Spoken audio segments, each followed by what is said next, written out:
Bonjour à tous, je suis l'ingénieur Delphin Ngoy. Aujourd'hui, nous allons essayer de comprendre ensemble pourquoi certains bâtiments s'effondrent alors que d'autres résistent depuis longtemps. Il faut d'abord savoir une chose très importante. Un bâtiment ne s'effondre jamais au hasard.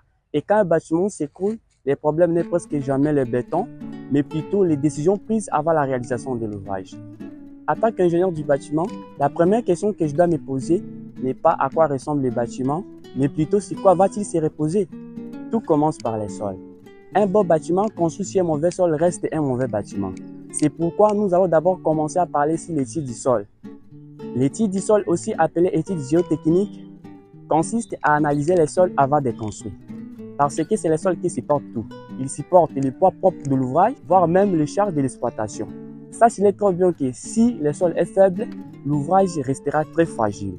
Alors, les essais utilisés en BTP pour déterminer la nature du terrain, entre autres, on a l'essai direct, aussi appelé essai in situ, qui consiste à analyser le sol ou à mesurer le sol pour connaître la résistance du sol. On a aussi l'essai indirect qui se fait dans des laboratoires à prélever quelques échantillons du sol pour déterminer si le sol est argilé, gravelé, voire même sablonné.